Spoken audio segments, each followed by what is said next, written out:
Hi everyone, this is from செபிஐஎஸ் academy. இன்னைக்கு நம்ம கரண்ட் அஃபேர்ஸ் தான் பார்க்க போகிறோம். தஞ்சாவூரில் மாமன்னன் ராஜராஜ சோழன் சதய விழா தொடக்கம். ஸோ இந்த டாபிக் பார்த்தீங்கன்னா குரூப் 1 மெயின் சிலபஸில் பேப்பர் 3ல தமிழ் சொசைட்டியில் வந்து கவர் ஆகும். ஸோ மாமன்னன் ராஜராஜ சோழன் முடிசூட்டிய நாளை தான் அவர் பிறந்த விண்மீனாகிய ஐப்பசி சதய நாளன்று சதய விழாவாக கொண்டாடப்படுகிறது.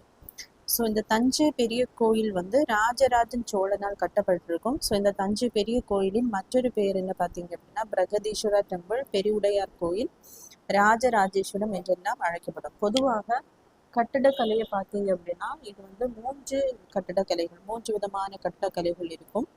ஒன்று வந்து நாகரம், இன்னொன்று வந்து கேசரம், இன்னொன்று வந்து திராவிடம். ஸோ நாகரம்னு சொல்லும்போது இதுல இருக்கக்கூடிய அந்த கோயில்ல இருக்கக்கூடிய கர்ப்ப கிரகத்துக்கு மேல இருக்கக்கூடிய விமானம் வந்து சதுர வடிவமா இருக்கும். ஸோ விமானம்னு சொல்லும்போது அந்த கோவில்ல இருக்கக்கூடிய மெயின் கடவுளுடைய அந்த மேல இருக்கக்கூடிய கோபுரத்தை தான் நம்ம விமானம்னு சொல்லுவோம். அப்ப நாகரம் ஸ்டைல்ல வந்து இந்த விமானம் வந்து சதுர வடிவில் இருக்கும். இது பொதுவாகவே வடக்கு இந்தியாவில தான் காணப்படும். நெக்ஸ்ட் டைப் பார்த்தீங்கன்னா கேசரம். கேசரம்னு சொல்லும்போது இதுல இருக்கக்கூடிய அந்த கர்ப்ப கிரகம் கடவுளுடைய கோபுரம் விமானம் பார்த்தீங்கன்னா வட்ட வடிவில் இருக்கும். இது வந்து மத்திய இந்தியாவில் பொதுவாக காணப்படும்.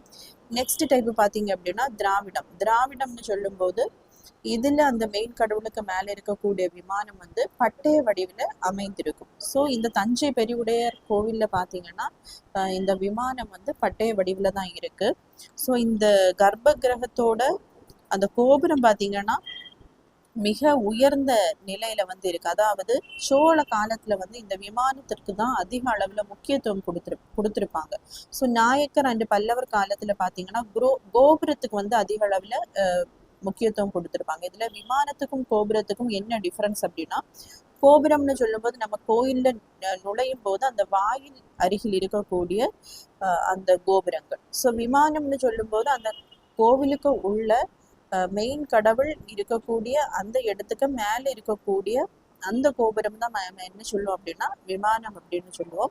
ஸோ சோழ காலத்துல அந்த விமானத்துக்கு அதிக அளவில் முக்கியத்துவம் கொடுத்ததுனாலதான் இந்த தஞ்சை பெருவுடையார் கோவில்ல பாத்தீங்க அப்படின்னா கர்ப்ப கிரகம் ஒரு மிகப்பெரிய கோபுரமாக அமைய பெற்றிருக்கு. அதே மாதிரி இங்க இருக்கக்கூடிய நந்தி சிலையும் மிக பெரிதாக இருக்கும்.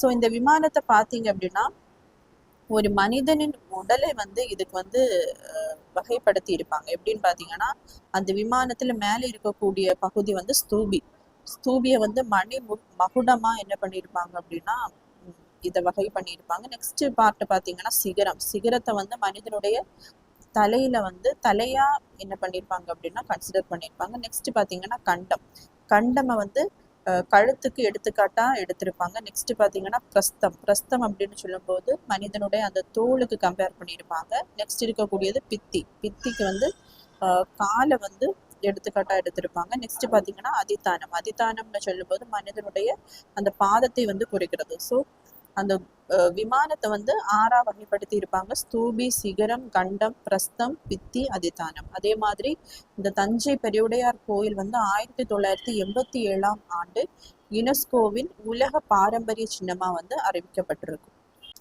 இந்தியாவின் வேத பாரம்பரியத்தை பாதுகாத்தது ஆரிய சமாஜம். ஸோ இந்த டாபிக் பார்த்தீங்கன்னா குரூப் 1 மெயின் சிலபஸில் பேப்பர் 2ல socio religious reform movements in 19th செஞ்சுரியில் வந்து கவர் ஆகும்.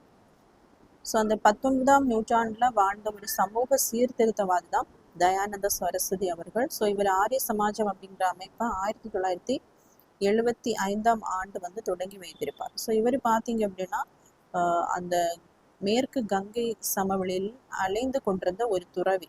அதன் பின்னாடி அவருடைய கருத்துக்களை போதிப்பதற்காக பஞ்சாப்ல தங்கியிருந்து இந்த ஆரிய சமாஜம் அப்படிங்கிற இயக்கத்தை வந்து தோற்றுவித்திருப்பார். ஸோ இவருடைய நூல் பார்த்தீங்க அப்படின்னா சத்யார்த்த பிரகாஷ்.